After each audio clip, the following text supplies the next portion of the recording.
If you ask most Americans how much money they think they need to retire comfortably, they will give you a number that sounds safe, impressive, and heavy enough to calm their nerves. Right now, that number is $1.46 million. I understand why people say it. Fear loves big round numbers. Fear likes cushions stacked on top of cushions. Fear hears inflation headlines for a year straight and starts believing that retirement is some giant cliff only the rich can survive. But I have spent my life around money, compounding, balance sheets, and human behavior. And I can tell you something very plainly. A lot of people are not doing retirement math. They are doing retirement anxiety. Those are not the same thing. The first thing I want you to understand is where that $1.46 million number comes from. It does not come from some iron law of finance. It comes from a survey of what people think they need that matters, because what people think they need is usually shaped by whatever fear is loudest in the room. If inflation is in the headlines every day, the number goes up. If recession talk gets louder, the number goes up. If markets feel uncertain, the number goes up. That is not arithmetic. That is emotion dressed up like prudence. I am not telling you to be careless. I am not telling you to undersave. I am not telling you to pretend retirement will be cheap. I am telling you that there is a very real difference between a plan built on math and a plan built on panic. And when you start with panic, you usually end up in one of two bad places. Either you look at the number and give up because it feels impossible, or you spend the next 20 years chasing a target that may never have been yours in the first place. So let us do this the right way. Start with the broad assumption most planners use. If a household approaching retirement earns about $78,000 a year, and if you want to replace around 80% of that income in retirement, then you are targeting roughly $62,400 a year. Fine, that is at least a real framework. Then you apply the 4% rule, which says that if you withdraw 4% of your portfolio each year, adjusted over time, your money has a strong chance of lasting through retirement. On that basis, yes, you get a number around $1.56 million. Now, a lot of people stop right there. That is the mistake. They stop before they factor in the one income source that changes the whole equation for most Americans. Social Security, the average Social Security benefit is roughly $22,320 a year. For some people, it will be lower. For higher earners, it could be much higher, but use the average and watch what happens. If you need $62,400 a year and Social Security covers about $22,000 of it, then your portfolio no longer needs to throw off $62,400. It only needs to produce about $40,000. Now apply the same 4% rule to $40,000. That gives you about $1 million. Not $1.46 million, not $1.56 million, about $1 million. That is already a very different conversation. Social Security will not be there. Social Security is going broke. Social Security will disappear before I retire. I would not build a retirement plan that assumes perfection, but I also would not build one around theatrical collapse. Even in the harsh scenarios people talk about, the system is still expected to pay a substantial portion of promised benefits from payroll taxes alone. If benefits were cut by 20%, which is the kind of frightening scenario people love to quote, you are still looking at something like $17,800 a year. Run the same math again, take $62,400 of target spending, subtract roughly $17,800, and now your portfolio needs to cover about $44,600. Apply the 4% rule and you are in the neighborhood of $1.1 million. Still far below the scary survey number that has people freezing up before they even begin. And that is before we get to the point that matters even more than the survey itself.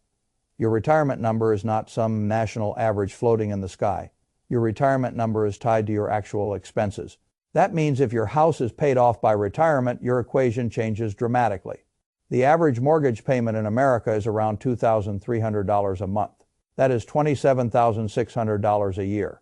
If that cost disappears because you enter retirement with your home paid off, then your annual spending needs can drop in a serious way.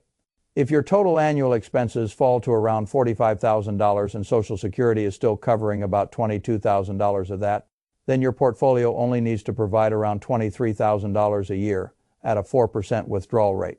That means you need around $575,000. That is the kind of number people need to sit with. A comfortable retirement with the house paid off does not look remotely like the fear number people throw around at dinner parties.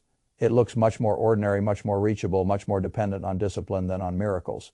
This is one reason I have always believed that boring is beautiful. People want flashy answers. They want some secret ETF. They want a trick.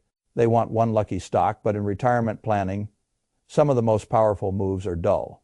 Paying off your mortgage is dull. Consistently buying broad index funds is dull. Letting compounding do the heavy lifting for decades is dull. That is fine by me.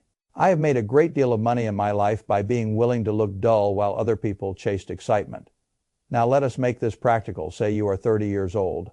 You invest $500 a month in a broad market index fund, and you earn about 10% annually over a long stretch, which is in line with the historical average people often cite for the S&P 500, by age 65. You end up with roughly $1.13 million. That is already enough to cover the more realistic retirement math for a great many households. Push it to $750 a month, and now you are around $1.7 million. That exceeds even the fear-based number. Not because you found magic, because you started early and stayed consistent. Now say you are older and you think you missed your chance. Let us take a 40-year-old making $85,000 a year, already sitting on $50,000 in savings, planning to have the house paid off by 62, and investing $600 a month in a broad S&P 500 fund. By 65, that person could be sitting on roughly $849,000. If Social Security provides around $24,000 a year and annual expenses with the mortgage gone are around $42,000, then the portfolio only needs to cover about $18,000. 4% of $849,000 is about $34,000. That is not barely making it. That is almost double the portfolio income needed in that example. And that is exactly why I dislike these giant headline retirement numbers. They do not merely scare people. They distort behavior. The person who thinks retirement requires some impossible mountain may decide not to climb at all. They may conclude it is hopeless. They may stop investing. They may surrender before compounding ever has a chance to help them. That is the true damage. A bad number does not just make you feel bad, it can make you act badly. I prefer a simpler framework.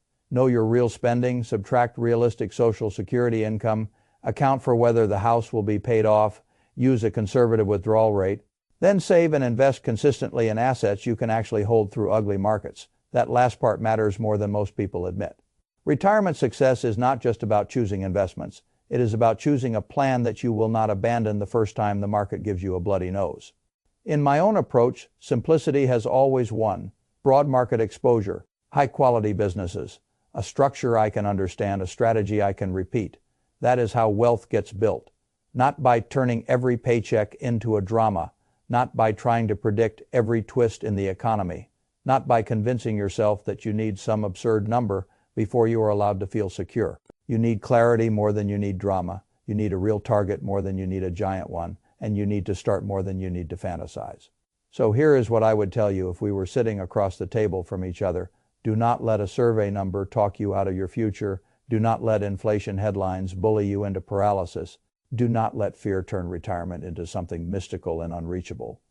For a lot of people, the real number is lower than they think, sometimes much lower. If you understand your expenses, respect Social Security for what it is, remove the mortgage from the picture when you can, and let compounding work long enough, retirement becomes less of a fantasy and more of a solvable problem. That is all most people ever needed. Not a fantasy, a solvable problem, and once you see it that way, the whole thing gets lighter.